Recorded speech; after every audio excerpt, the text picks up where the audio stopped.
Okay, so today's gonna be a cool video. My friend Kevin actually came to the studio and he just like filmed a little bit.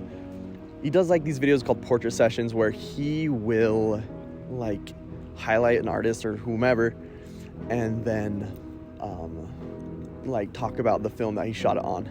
So that's what we're doing today. It's gonna be fun. I'm excited for you to see it. Love you. Let's see.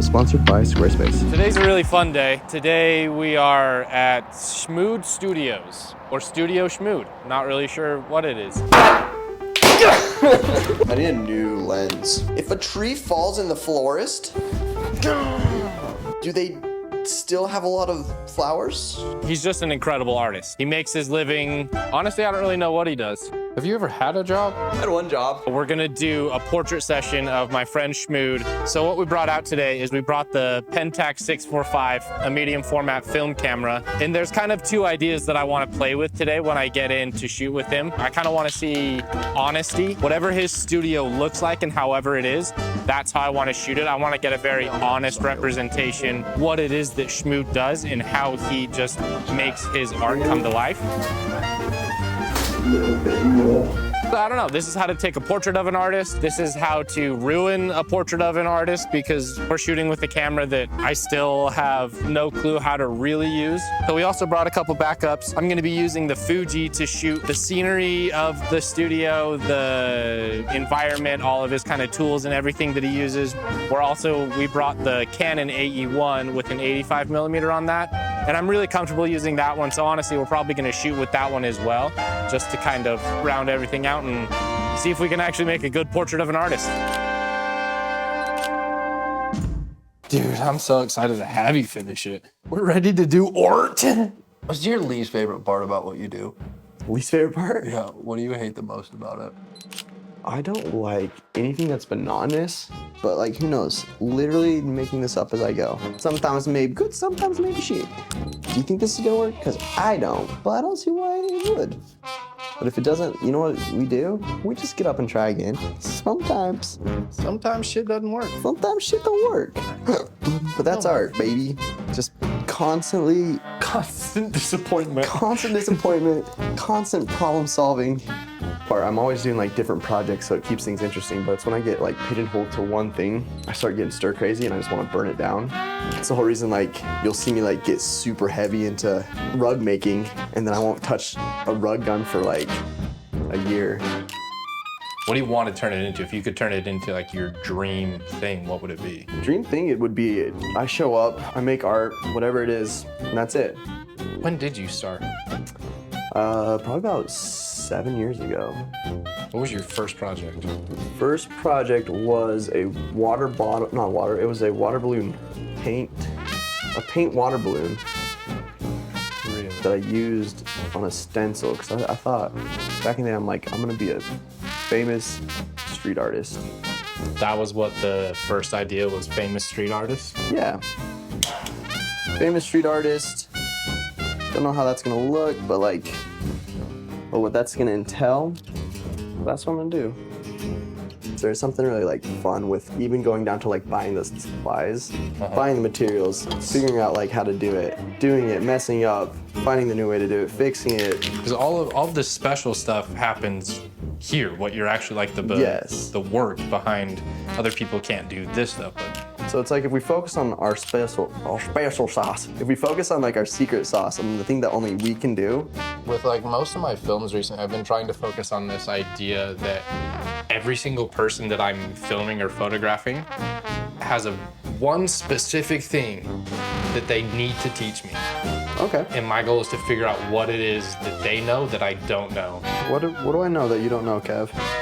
Oh, there's a long, long list of things you know that I don't I don't know know. if that's true. Believe me, that's guaranteed. I don't know, what do you think, all right, as a friend, Okay. what do you think I need to know? From me? Yeah, or no, just in general. Obviously it's going to be from you because you're the one saying it, but Kev needs to know this. I think you need to know that your self-worth is way bigger than you would ever be able to understand it on your own. Whatever you perceive as your self-worth is just like a fraction of what it actually is. The nicest thing anybody's ever said to me. It's true though. I love that, man. Oh, that's not gonna work. We have 4 more frames on the Canon, so I'm gonna stop using it. We only have 6 frames on the Pentax, so I'm not gonna use that one yet, because we're just gonna do pretty things with that. That's what we're gonna take your portrait with, is that Pentax. Ooh, hell Are yeah. you able to just turn on this upper light and turn these ones off? Mhm. Because then if I'm here, get a lot of like really shallow depth of field, It's and we'll gonna just basically look like this. we'll just That's basically gonna be your framing for it. yeah, and then maybe we can just turn the background to mush. So what I've noticed about when I'm shooting somebody's portrait is that I like to have a lot of conversations with them. Even though while I'm having a conversation with someone, it's pretty difficult to properly take their portrait because either I'm talking or they're talking and I'm not getting them in that exact pose that I want them to be in. But I've studied a number of portrait photographers over the years, one being Platon, and I just love the way that he interacts with his subjects, the way that he brings them into his studio and makes them feel comfortable. Fucking cool, dude. And so I really like that philosophy of going into a portrait session and trying to learn as much about your subject as you possibly can, instead of just posing them in, 20 different positions so that you can get all the different possible ways that they look. I'd much rather try and make it so that the person that I'm shooting gets seen for more of who they are as a person instead of what I can turn them into.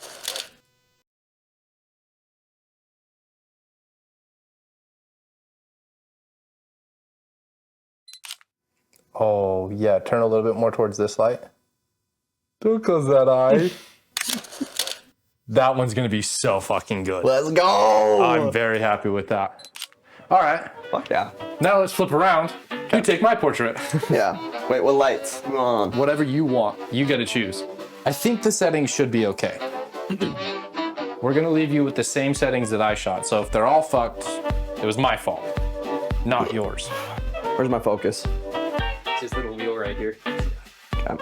This little bokeh fucking lights behind you, dude. You want bokeh this shit out? I'm bokeh boy. That's cute. Hell yeah. So we just finished shooting with Brian, and it was an incredible time. Watching him work with resin and flowers and the way he puts everything together and his insane attention to detail while still being completely loose and free with everything that he's doing. It was really incredible to watch. I loved seeing how he interacts with all of his art, and I love seeing his entire process. I got a few images that I'm really, really happy with. A number of the ones that I shot on the X100V, some of the close-up ones of the actual art piece that he was working on, I think came out really well. We shot them in pretty high contrast, black and white on the X100V. In the portraits of Brian, I mean, it just helps that he's a naturally good-looking human being to begin with, but I'm really happy with how the portraits came out. This was my first time shooting proper portraits with the Pentax 645.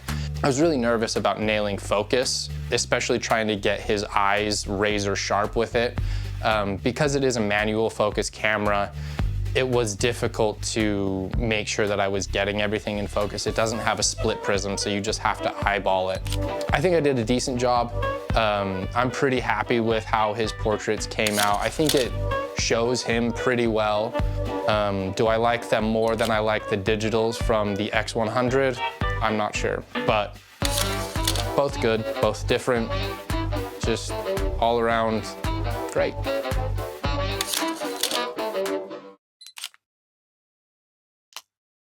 Okay, huge thank you to today's sponsor, Squarespace. Squarespace is your one-stop shop for everything and all things website.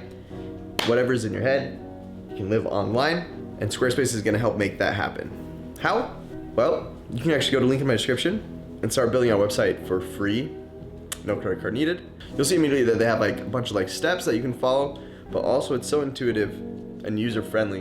In my head, it comes down to just picking a nice template that looks like it's gonna fit something like what you want, getting photos in there. They have a whole catalog of photos you can actually use, like professional, look good, and then you can just do the text, drag and drop things to make it look how you want it to look, and bada bing, bada boom, you got yourself a website. It really can be that easy.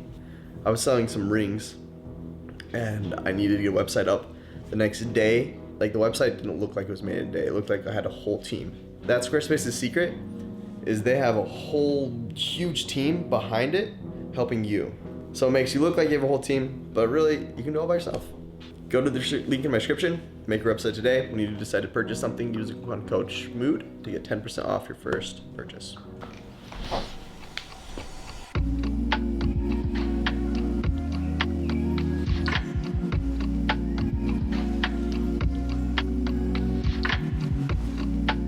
Alright, so be sure to like and subscribe. Go ahead and hit that bell notification. And yeah.